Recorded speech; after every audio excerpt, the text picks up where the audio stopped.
Deborah Owens, America's Wealth Coach, and it's time to get wealthy. You're going to learn exactly what you need to know and do to finally achieve the level of success that you desire and you deserve. It's Black History Month, and I am the daughter of a sharecropper. And certainly, as Black Americans, we have made great strides both economically and politically. But when it comes to real wealth, Blacks, Hispanics, Native Americans, little has changed in over 50 years. And in fact, the wealth gap continues to widen. I am excited to have a conversation with our guest today because he spent his career managing assets for large institutions and very wealthy families. And he's here to really share with us and give us some perspective on the wealth gap and what we need to do in order to close it. But here are the three things that you may not know about this wealth gap. The first is that Blacks, Hispanics, Latinos, Native Americans earn half of what most white Americans earn, and Blacks have less than 1/10 the wealth of their white counterparts. And finally, and this is really huge, that the wealth gap has literally not changed in over 50 years, according to the Federal Reserve Board. And that's why I'm excited to chat with our guest today, someone who's approaching this wealth gap in a unique way. He is Jim Casselberry, and he's the CEO of Known Holdings. And they manage finances and assets for institutions and wealthy families. But not only that, they have created a platform, an ecosystem to bring resources to Blacks and people of color so that they can scale their business. And I am excited to welcome Jim Casselberry onto Get Wealthy. Welcome to the program, Jim.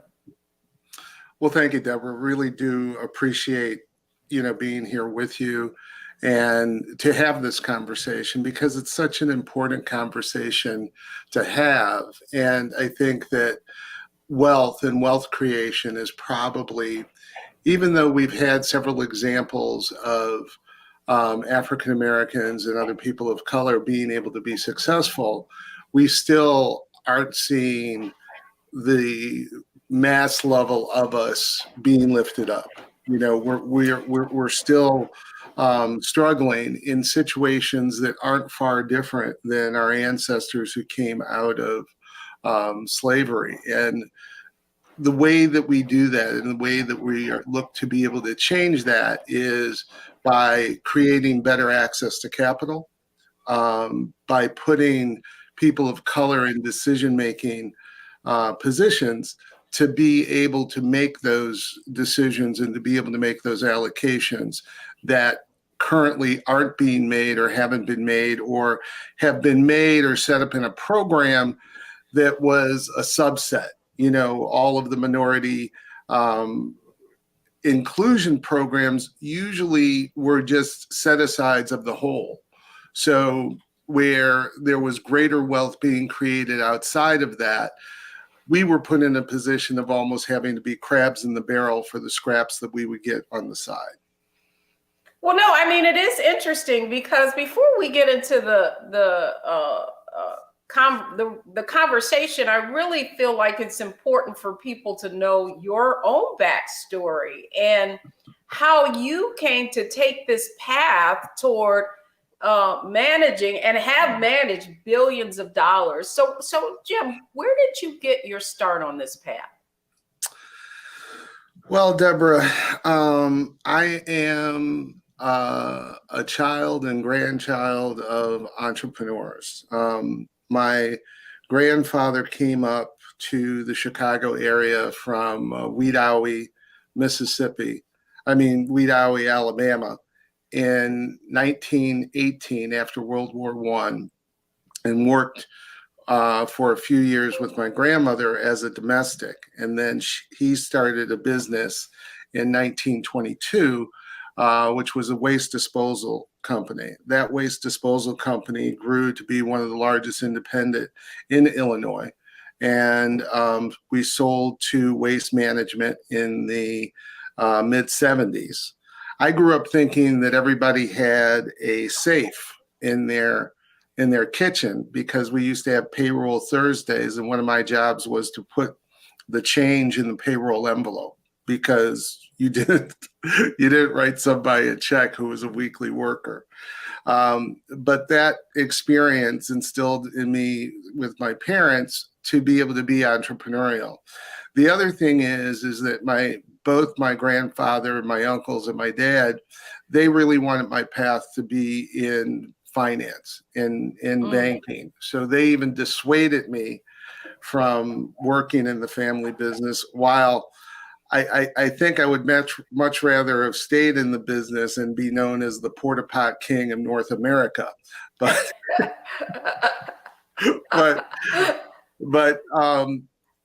again, it was the connections of growing up in the community that I grew up that gave me the opportunity to be able to get one of my first jobs, which was at First National Bank of Chicago in the trust department. And that was one of my awakenings to where I was seeing familiar family names in the neighborhood that I lived in. They lived in the same size house, but their family had 8-figure wealth, right? Yeah. And it wasn't that we weren't doing well and we weren't thriving. You know, my parents were very much focused on education. My oldest sister is a physician. She went to Harvard and University of Chicago. My sister, who's also older sister, 5 years older, she went to Smith and London School of Economics and Northwestern. So the expectation of excellence was really just really indoctrinated into me. And so as much as I tried to resist it, I saw seeing the opportunities that had to go beyond just education, because there was something different. Even though we were business owners, even though that we had education, we still weren't in the position to accumulate the same level of wealth. And so throughout my career, being at First Chicago, then I worked at the John D. and Catherine T. MacArthur Foundation, running a portion of their portfolio. And then later I ran my own firm. And then I was a consultant with one of the largest institutional investment consulting firms, and consulting where I advised some of the largest asset holders on the planet and pension funds. And after that, subsequently started to work with investment managers to help them be able to navigate being able to get allocations from asset holders. And when I say asset holder, I'm talking about wealthy families. I'm talking about foundations, endowments, and institutions, those that have some level of a gatekeeper, which are in front of you to be able to determine if you get or don't get selected for particular opportunities. But that's in a small nutshell. I think that's my career and where I am now.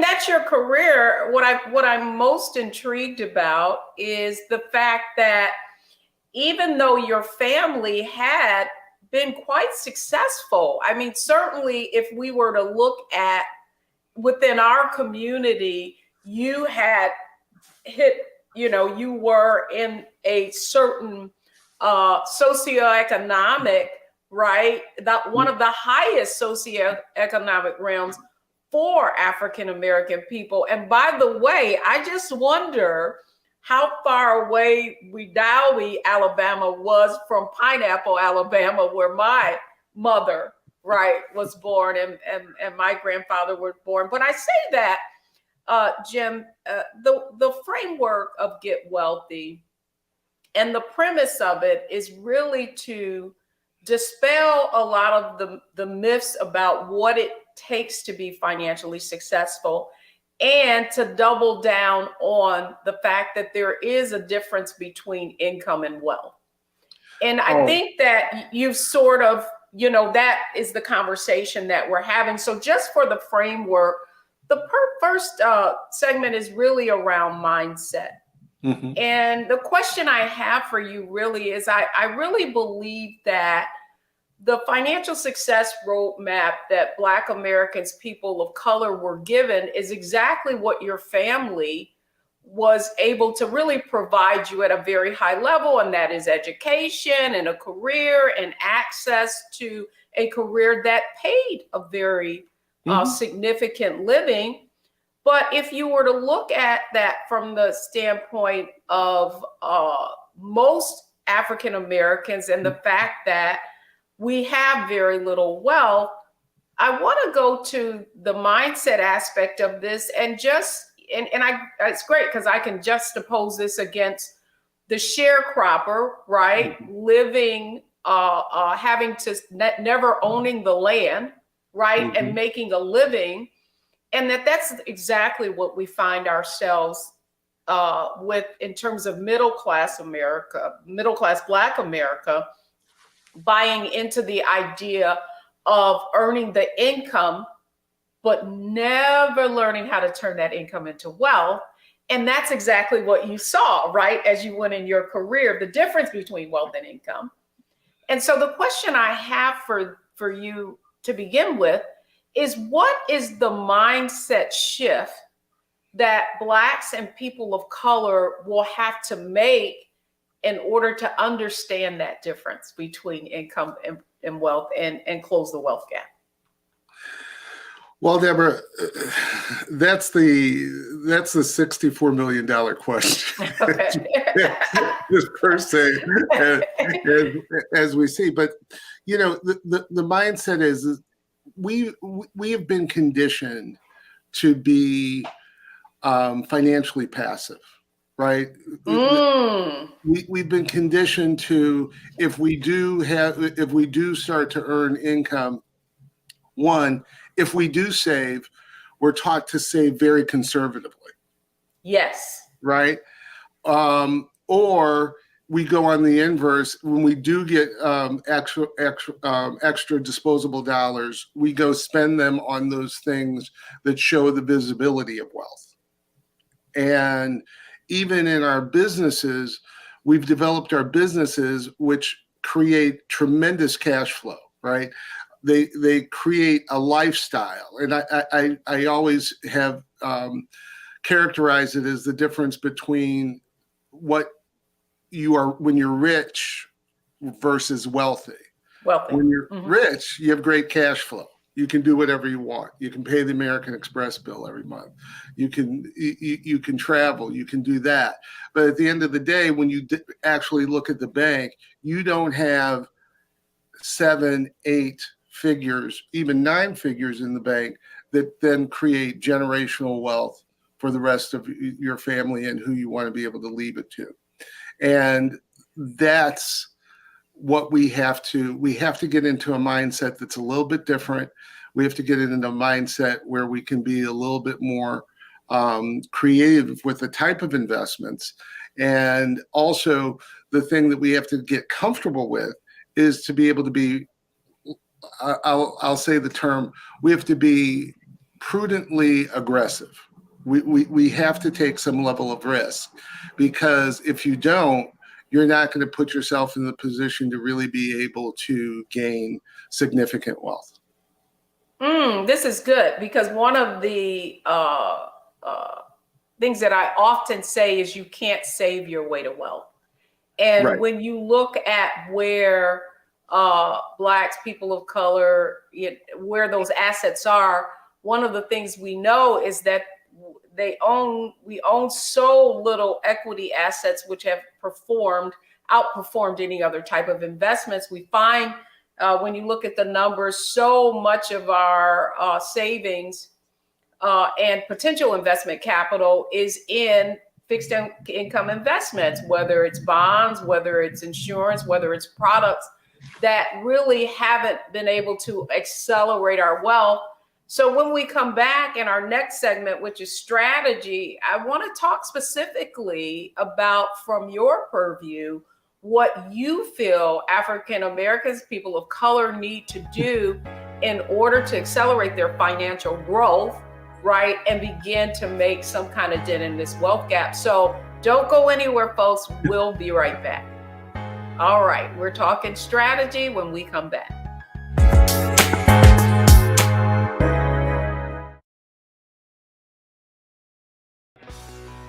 Let's be honest, as successful women, we're crushing it. Maxed out 401k and Roth IRA? Check. Aggressive savings and investments? Check. Yet, the freedom our success was supposed to buy can leave us stuck on the six-figure hamster wheel, watching retirement slip further down the road. There's another way. Get coaching courses and community at wealthyu.com.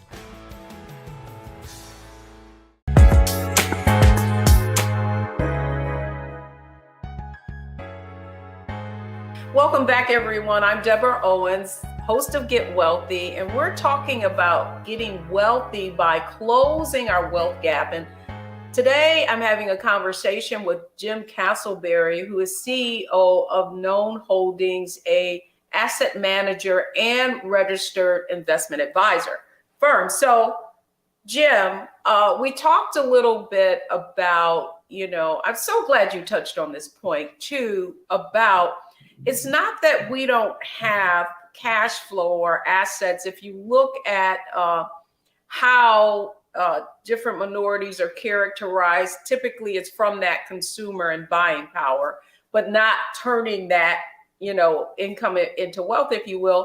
So now I want to talk about strategy and start exactly where you left off. And that is about being prudently aggressive.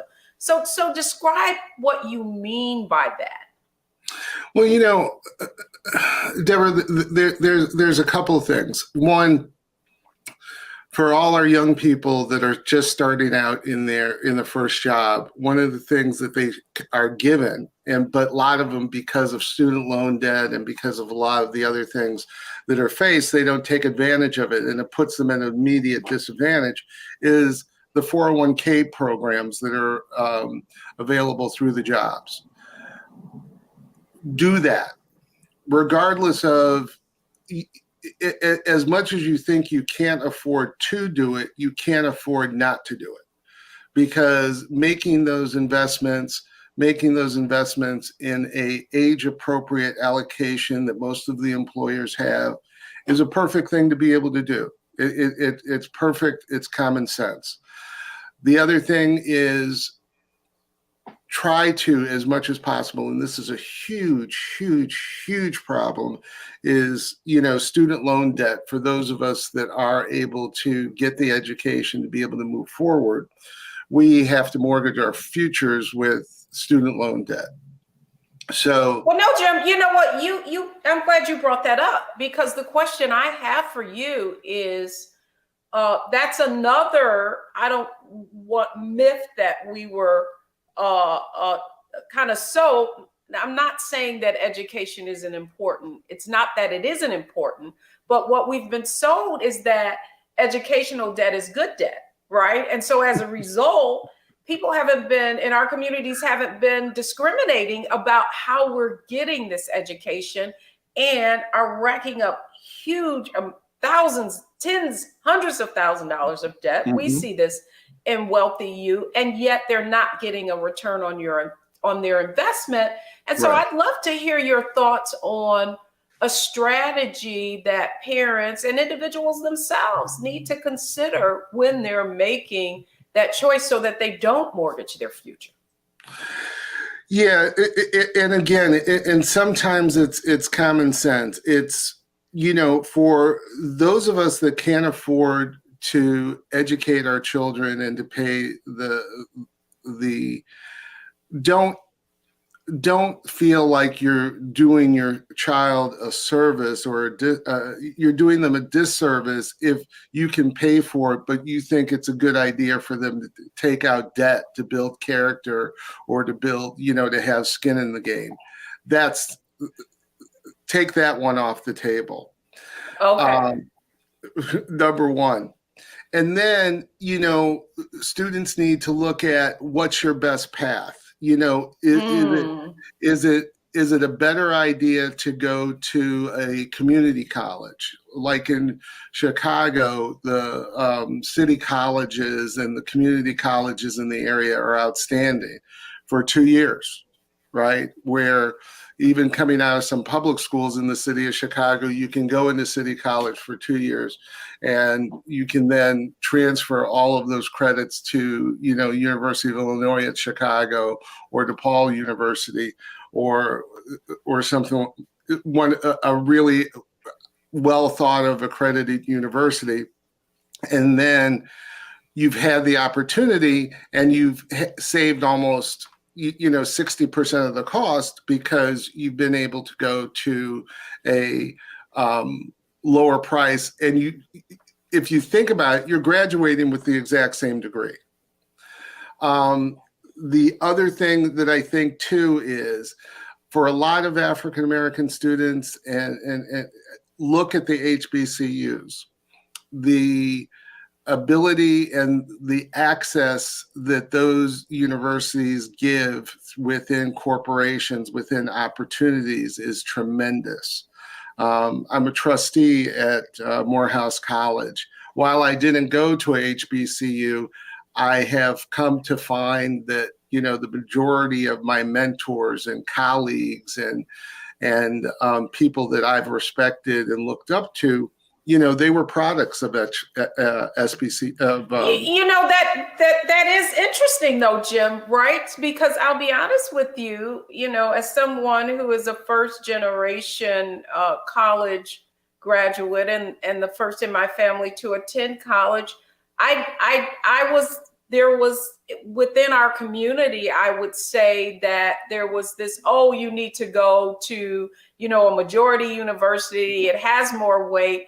And yet what we're seeing is I'm outside of DC. So Howard, Morgan State, if you were to look at the leaders in our communities, many of them did come from HBCUs, but unfortunately, how it had been characterized was that it was less than if you didn't go to a majority university. Right. And Deborah, that's just not true. Mm-hmm. The excellence that we see, particularly the African American excellence that we see in this country, there's almost a through line at some point to a HBCU. And there you have it. I mean, so I guess what you're saying it in terms of mindset, that we need to be much more deliberate, right, and practical about how we invest in education so that we're making, decisions that don't put our children and ourselves at a unique economic disadvantage, because we're not, to your point, able to afford to invest in that 401k, or think we can't anyway, because we do have all these other obligations. I have another question for you, particularly as you talked about the young folks not waiting to invest and then going into their 401ks. And what we've seen in a Wealthy You is that a lot of people are going into these target date funds, but that those funds aren't performing, even though they're allocated, to be based on age or that sort of thing. And so your point was, you said that we are passive investors. Jim, from your viewpoint, what do you think has to happen for African Americans to be able to increase their financial acumen so that they can be more, prudently aggressive, as you put it? Well, Deborah, the thing is even though the thing is about your 401k and about your retirement is you set an allocation, you set an allocation, and usually when you're younger, what that allocation is, it's going to be more aggressive into equities. It's going to be more aggressive into the parts of the investable universe that can provide higher returns, but they have a higher standard deviation of return. So that means that you're going to see more volatility, or you're going to feel the pain. But here's the reality. I've been doing this since my career started in 1983. And I've seen the stock market crash of 87. I've seen the bond market debacle of the Fed, of mortgages in 93, 94. I've seen the liquidity issues in 1998. I saw the dot-com bust. I've now seen, the almost financial implosion with mortgages and the financial markets being in trouble in 2008. And we've just recently we came back from 2008, which was really the brink, and then this is our first real market turn down, and the market's been down 30%. It's a correction. And so what we have to do, and if you look at the most successful investors on the planet, they have discipline and they don't panic. That's right? Exactly right, Jim. I do think that, however, I do, and we kind of come out of the same world, and one of the things that became very clear to me, that's after Black Monday, was I saw I felt like I was in like a Twilight Zone. I saw middle class folks who I hail from Detroit. And so I'm at a Merrill Lynch office. All these people are, kind of like managers or factory workers were buying the company stock, Ford, Chrysler, GM. And as soon as the market goes down, they're sell, sell, sell. But what I saw was our wealthiest clients come in that evening and really be very deliberate about the investment choices that they were making, and they were picking up those companies that fell, not because there was anything in terms of intrinsic value change, but simply because of, fear. It sort of goes back to Warren Buffett's be greedy when others are fearful. And I certainly feel like that's the point that you're making, that over time, what we do know is regardless of those ups and downs, that we're going to be much further ahead.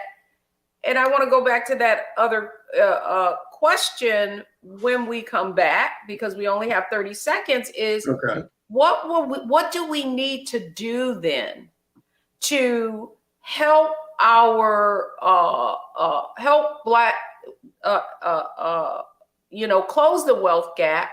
And part of that is help people get more comfortable with having their investments in stock, and also using investment managers. So that's what I want to tackle when we come back. And in our next section is perfect because it's all about execution. So don't go anywhere, folks. We'll be right back.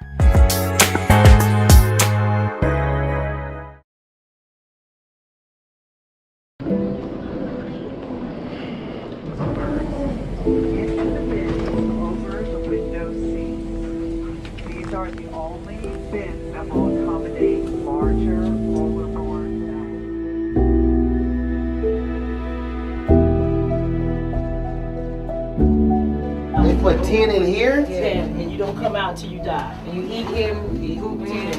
Oh my God. So what?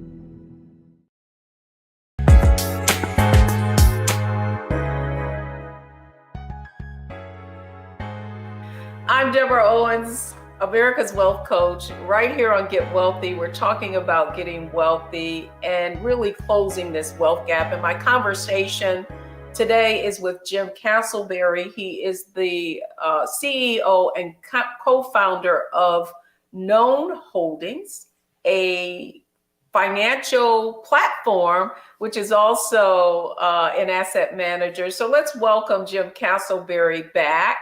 Jim, I want to talk a little bit about that because I really believe that part of the wealth gap is not just all of the things that you mentioned when you came on, access to capital, access, being limited in terms of our ability to manage those assets. But what do you feel like needs to happen for our community to own more equities, to have more of our investments and be aggressively prudent? Well,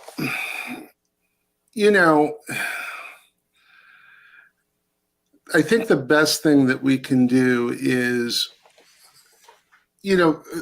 we need to make sure that we educate ourselves. We need to make sure that we educate ourselves financially, that we educate our children financially about understanding a FICO score, about understanding a credit card, about understanding what investments are, understanding what your 401k is, understanding what your mortgage is, understanding if you don't own, what you're doing for rent, making sure that, or if you are disadvantaged, if you are in poverty, if you are on government assistance, understanding all of that and all of the opportunity or lack of opportunity that exists so that you can make the best decisions within whatever circumstance you are. You can make the optimal decision for where you are.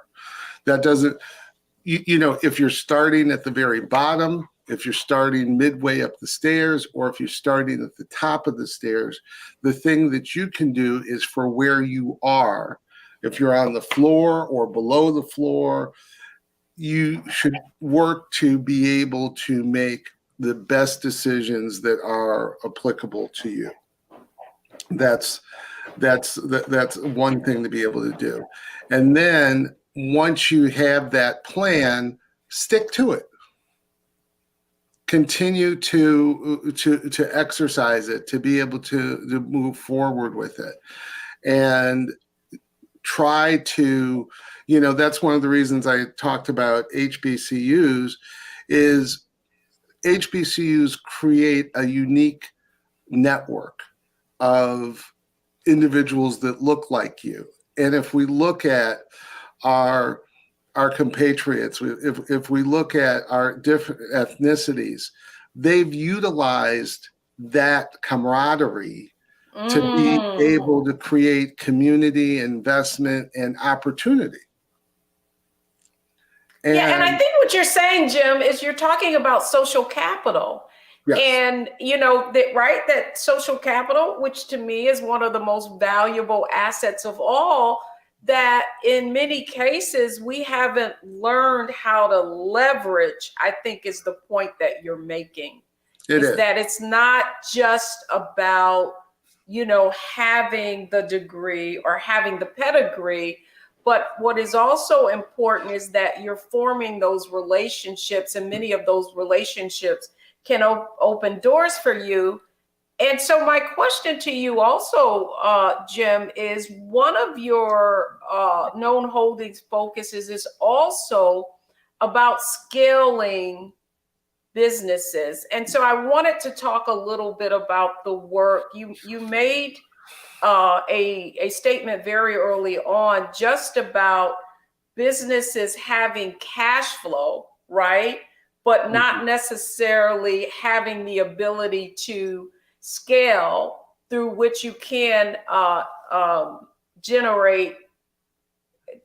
create generational wealth. So I would love to get your view on entrepreneurship and that also being a viable pathway to wealth. Right. You know, Deborah, again, this is, it's such a broad conversation that we can have. Let me try to condense it with a couple of things. You know, I had the opportunity of growing up in the Chicago area, and I knew George and Joan Johnson, who had Johnson Products. I knew the Gardners, who had Soft Sheen, Ultra Sheen products. I knew John and Eunice Johnson, who had Johnson Publishing. You know, the Johnson Publishing, there should have been no question. They should have been AOL. They should have been Time Warner. You know, Johnson Products should have been L'Oreal, right? But part of their entrepreneurs, they're doing this thing. But then when they sought to do what the other entrepreneurs like them that were majority were doing, they were selling their capital, being able to capture that value, and then being able to go and redeploy it. The pressure was on us to keep those companies, to continue it was a great service within the community. But the short-sightedness of some of those decisions was it limited the ability of growth. And if we then look at Bob Johnson, who was able to sell BET and create more wealth and create more, you know, Bob created probably a half dozen different entities out of that have created massive wealth for dozens and dozens of people. But so the whole thing. So is that a function of access to capital, intellectual capital, or just the inability, because you are that first business, to have grown to that size of maybe not having that network who can counsel you on the viability of having that liquidity event, right? And then now you've got that capital to go and redeploy in something that could be even more long-term, create that intergenerational wealth. Right. No, that's exactly it. And even in the example of my family business, you know, my uncle took at the transaction, my uncle took the stock and my dad took the cash. Not that my dad did poorly, but my uncle's wealth was probably 8-10x of my dad's, because he took the stock and the stock continued to appreciate. Now, my dad took the cash, he invested it in, you know, in another business, and that business grew and it did fine for, you know, for me and my sisters and for our family. But it wasn't the same effect of what happened with my uncle. So again, that's two lessons there. It's the lessons of being able to redeploy your capital once you have been able to sell. And then it's also taking a greater risk. The less risk was to take the cash, right? That's what my dad did. But the greater risk was what my uncle did by taking the stock. So we have to be able to understand, and Deborah, one of the things you keep on alluding to, and I say myself, is one of the biggest differences of why I think that with what we're doing with Known and with what I'm trying to do with the network of folks that I'm working with is different, is we didn't exist 40 years ago. You know, there was nobody in the business that had 40 years of institutional investment management experience, who had been a consultant, who had been an allocator, who had worked at MacArthur Foundation, that had worked at JP Morgan Chase, that had worked at Aon Consulting. We didn't exist. And so the ability that we have, one, to have that experience, but two, to be able to, as you've alluded before, to be able to counsel business owners on what to do when they have these events, when they have these opportunities, because we've literally been able to be in the position of, through the wealthy families that I've worked with that have had IPOs, to be able to set up their generational platforms with foundations and their endowments and how they invest and how they're able to move forward and how they're able to move money back into different communities. That's something that just didn't exist and that we have now. And so that was one of the biggest reasons of why I felt that it was imperative that we start known, because we have to build this infrastructure for the BIPOC community. Well, you know what? It's interesting, Jim, because just in that conversation, in that response, I really understand the name of your business now, Known, right?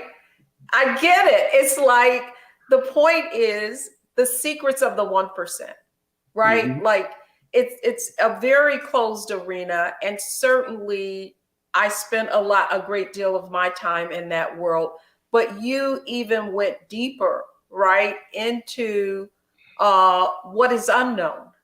Mm-hmm. And so now I totally get the reason for your name. And when we come back, it's our lightning round. And I really would like for you to share with our viewers, just as you see it from your purview, of how the unique approach you're taking in closing the wealth gap. So when we come back, it's our Analyze, Optimize, and Maximize round, where we're going to hear more from Jim Casselberry and now how Known Holdings is attacking the whole wealth gap from all different types of dimensions. So when we come back, it's all about Analyze, Optimize, and Maximize.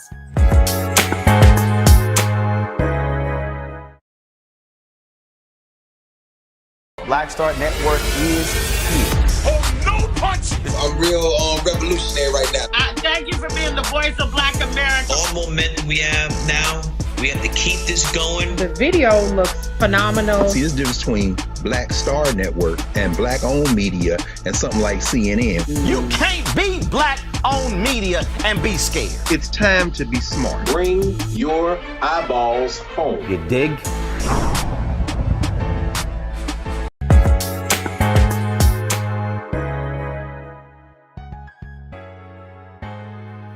Welcome back, everyone. I hope you've been enjoying this conversation on Get Wealthy, really giving you some insight into the wealth gap, but more importantly, how it exists. And now we're going to talk with Jim Casselberry about how his company, Known Holding, is attacking this problem from all areas. So, Jim, what I'm fascinated about is your approach. And in researching you and your company, what became clear is a couple of things that I really like for you to define. You talk about the new majority, mm-hmm. and Blacks and people of color. Talk to us a little bit about why that's important. Well, Deborah, people who look like you and me are almost 70% of the world's population. Of the investable universe that's out there, everybody says it's less than 2% that we control. Well, it's less than that, and it's almost not even statistically significant to the size of it. So if we're going to, if we see what's happening in our world today, if we see with the widening wealth gap, we see with what's happening with climate, when we see what's happening with the violence in our cities, when we see all of that, that's because the improper allocations of resources that exclude 70% of the world's population. And so what we have to do is we have to redirect, we have to make better decisions in those allocations. And so one of the ways that we think that you're able to do that is by my experience of working with asset holders, and I'm talking about wealthy families, I'm talking about billionaires, I'm talking about foundations and endowments. I'm not really talking about public pension plans, and I'm not really talking about corporations.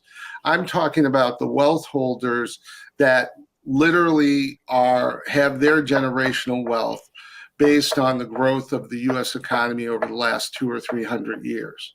And the basis or the foundation of that economy was based on free labor from African Americans that were brought to this country by the indigenous population that almost went through a genocide here, and and then even Asians coming in for their engineering ability for the Transcontinental Railroad.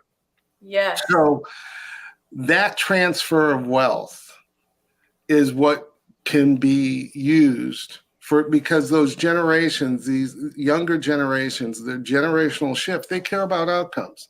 They see that their environment isn't healthy. They are seeing the violence in their inner cities. They're seeing the inequities of it, and they care about the outcomes. Not all of them, but enough of them do that and if they want a solution of how to do that, that's what Known is here to do. And we're here to do it because we've done it. We've done investments. So the team that we've put together has done investments. They've done investment banking. They've done asset allocation. We've done this over 40, 30, 20 years, and we know how to do it. I've invested portfolios. I've done probably in my career over $80 billion in investments. And in the last few years, I've invested a portfolio of approximately $1 billion that had a 55% IRR. And it was all basically invested in Black and brown.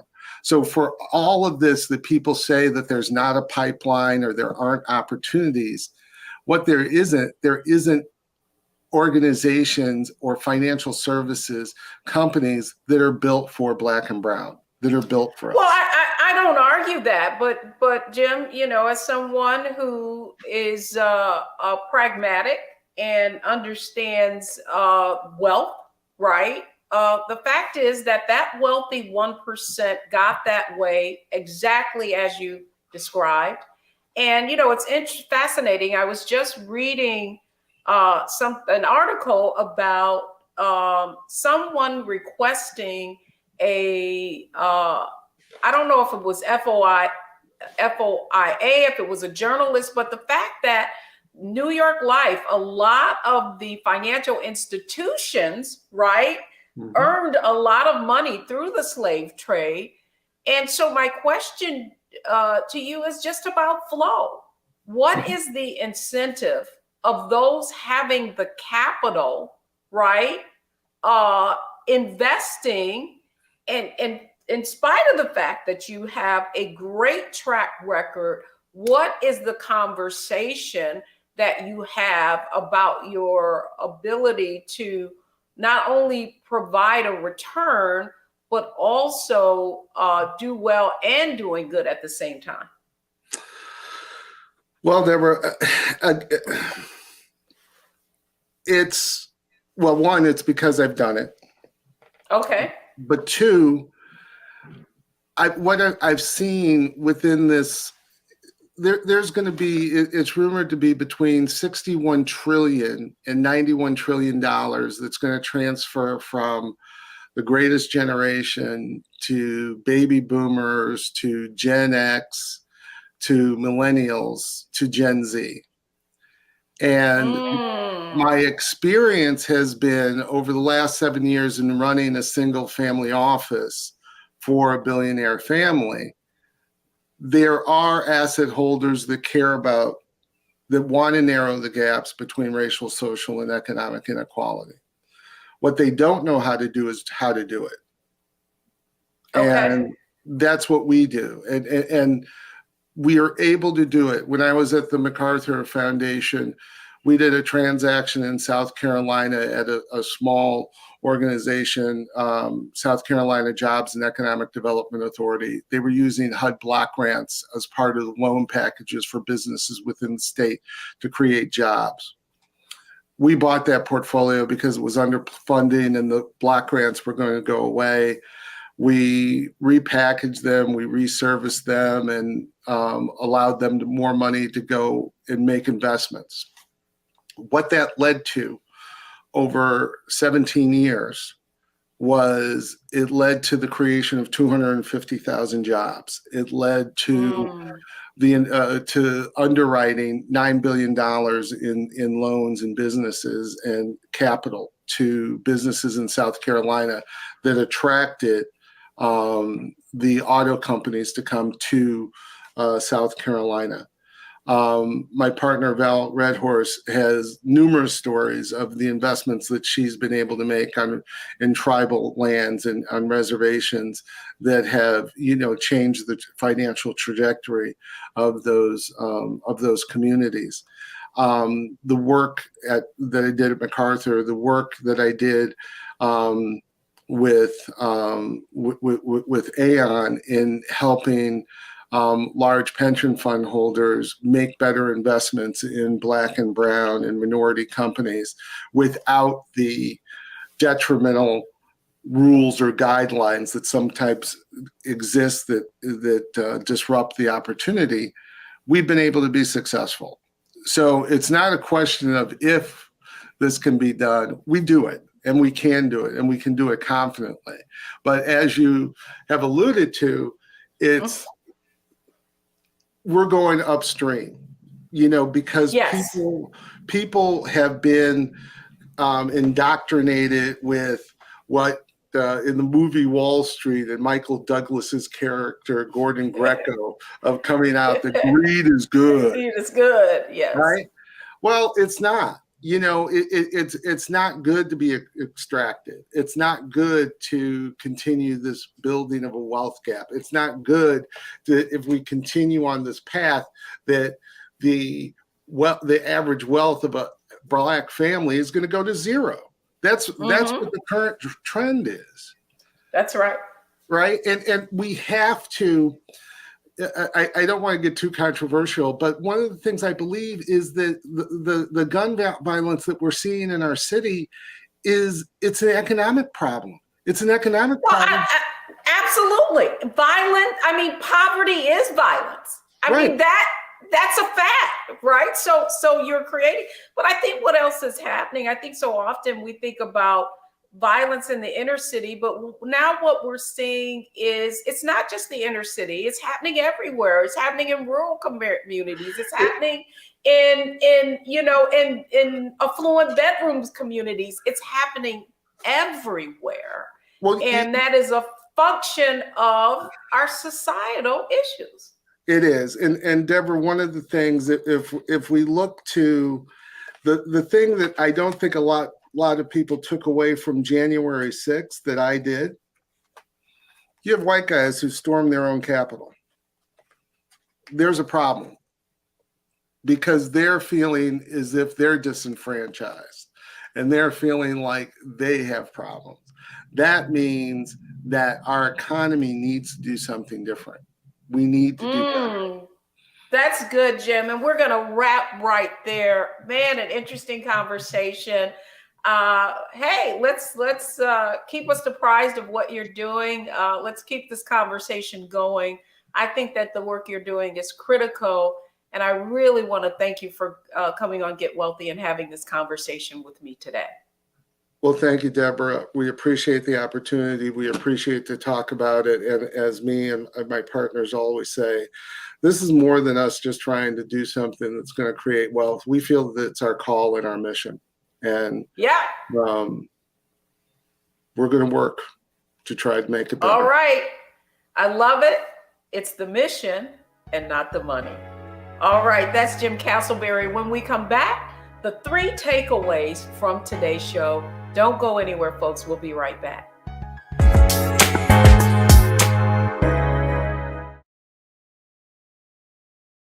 When you talk about blackness and what happens in Black culture, we're about covering these things that matter to us, speaking to our issues and concerns. This is a genuine people-powered movement. There's a lot of stuff that we're not getting. You get it, and you spread the word. We wish to plead our own cause.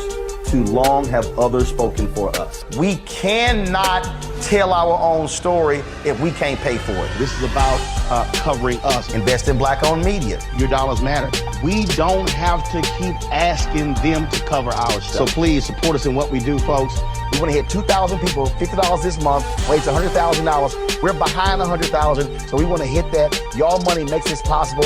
Check some money orders. Go to P.O. Box 57196, Washington, D.C. 20037-0196. The Cash App is $RM Unfiltered. PayPal is R Martin Unfiltered. Venmo is RM Unfiltered. Zelle is Roland at RolandSMartin.com.